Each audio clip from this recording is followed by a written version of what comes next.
Think about the last time you tried to set a simple boundary. Maybe it was declining an extra project at work or telling a family member you couldn't make it to an event. Just thinking about it right now, what happens in your body? There is this profound biological and emotional tension we feel when we attempt to protect our peace. In this explainer, we're diving into the interpersonal architecture of refusal. We're going to unpack the modern neuroscience of saying no and learn exactly how to regulate our nervous systems so we can reclaim our time and energy without that crushing guilt. And the solution? Well, it begins with understanding our own biology. If you're feeling the visceral exhaustion of burnout, brain fog, and chronic people-pleasing, you are absolutely not alone. So many of us are caught in what psychologists call the compliance trap. I mean, why does protecting our peace feel like a betrayal to the people around us? Think about that familiar clenched jaw during a conversation, the sudden spike in your heart rate, the immediate cortisol overload when someone asks for a favor you simply don't have the bandwidth for.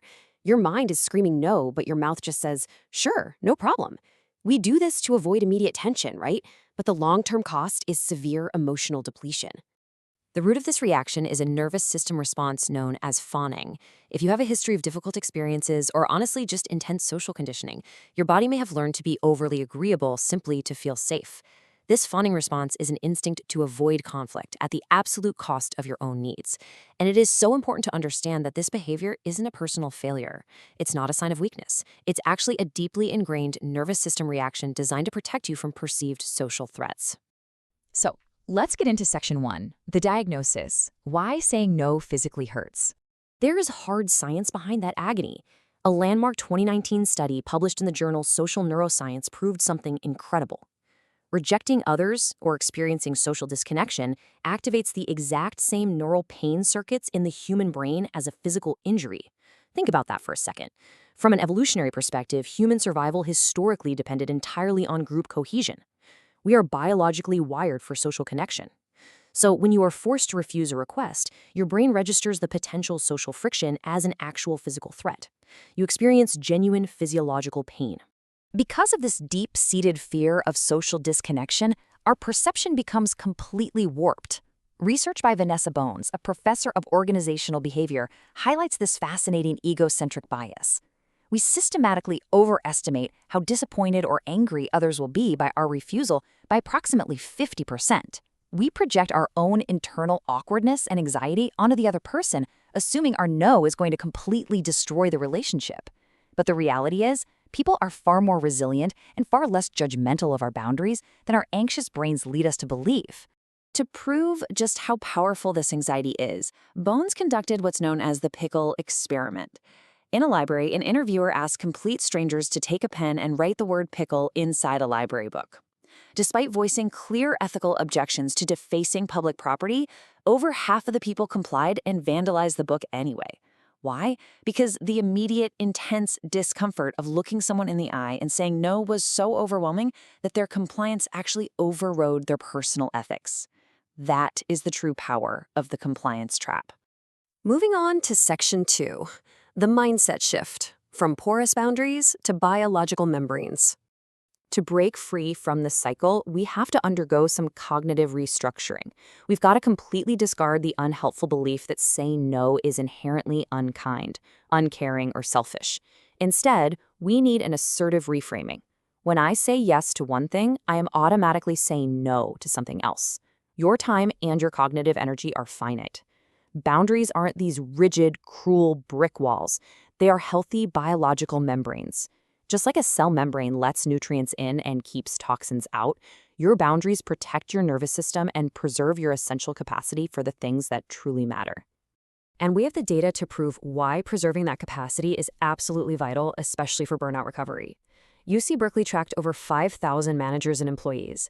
The numbers show that working 30 to 50 hours a week yields high productivity. But once an employee hits 65 hours or more, their performance completely plummets. Multitasking and chronic overworking destroy focus and cognitive clarity. But those who apply the do less than obsess principle, focusing their full effort on a few key activities, actually boost their performance by 25 percentage points. Setting a boundary isn't just good for your stress levels, it literally makes you better at what you do. This brings us to section 3, tactical mastery, the positive no framework. This framework, originally developed by negotiation expert William Ury, is an actionable, empowering tool to confidently protect your time without damaging your relationships. It consists of 3 distinct steps. Step 1. Express your yes. You don't start with a rejection.